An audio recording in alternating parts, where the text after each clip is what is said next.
E aí pessoal, beleza? Pai, ultimamente tenho pensado aí em algumas coisas sobre o reino de Deus, né? Eu fico pensando, o que é que está acontecendo quando a gente olha para a mensagem do Sermão do Monte de Jesus e quando a gente compara com o Evangelho da Graça. E parece que é duas coisas totalmente diferentes, né? Jesus falando sobre coisas que você deveria fazer e associar para ter uma vida semelhante à dele. Enquanto o Evangelho da Graça, pregado por Paulo, ela fala que você não é salvo por aquilo que você faz, mas sim por aquilo que você aceita, que é Jesus Cristo. E essas coisas a princípio parecem não fazer o menor sentido quando elas ditas de formas comparativas assim, mas na verdade o que acontece é que a vida cheia de obras boas é um grande resultado do que Jesus chama de frutificação. E ele diz aquele que, Jesus diz aquele que não dá fruto, eu tenho que lançar ele fora.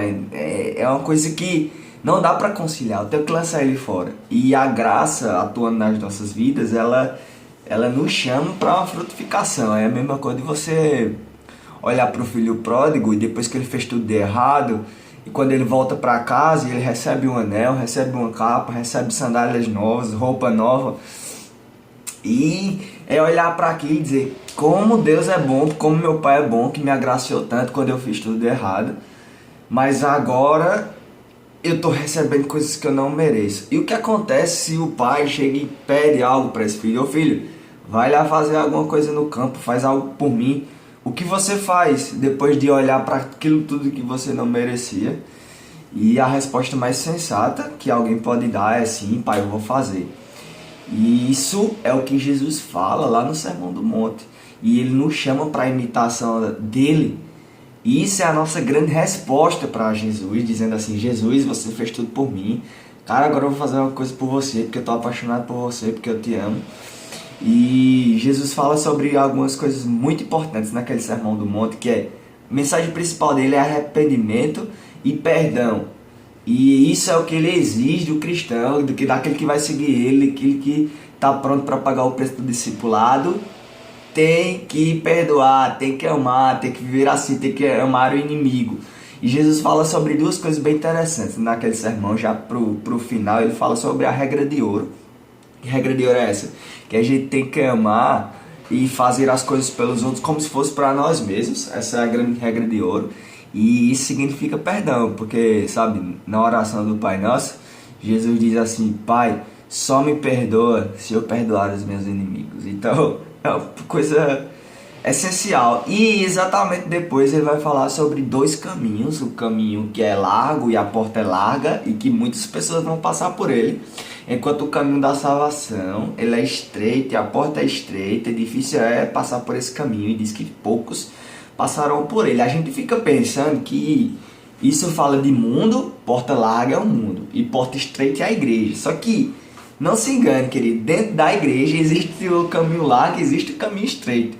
E o caminho estreito é exatamente o que Jesus estava falando anteriormente, é parecer com ele, andar como ele, perdoar as pessoas, não levar em conta aquilo que te fazem de mal, de errado.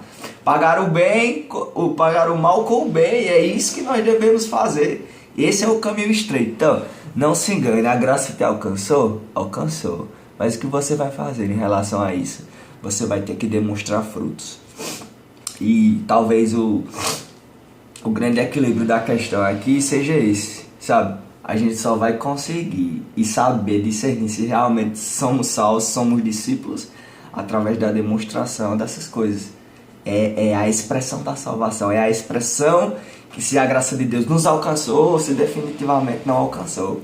É se nós seguirmos a Jesus Cristo e amar a Ele, viver por Ele. Isso é a demonstração da graça. Agora eu fico assim pensando, cara, como é que as coisas estão?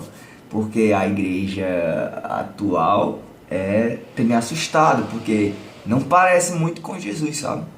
E, e é isso que eu venho tentado fazer, é parecer com Jesus, é amar a Ele, seguir a Ele a todo custo, a todo momento, pagando qualquer preço. E eu não tenho visto muita igreja fazer isso, sabe? Mas é uma boa coisa pra gente ficar pensando aí. Será que a graça me alcançou de verdade? Será que eu consegui me entregar para Jesus mesmo? Então vamos fazer isso. Vamos olhar para a nossa vida e ver se a gente está dando frutos. Frutos demonstrados através do amor. Jesus diz: aquele que me ama obedece aos meus mandamentos. Então vamos prestar atenção nisso. Valeu, pessoal.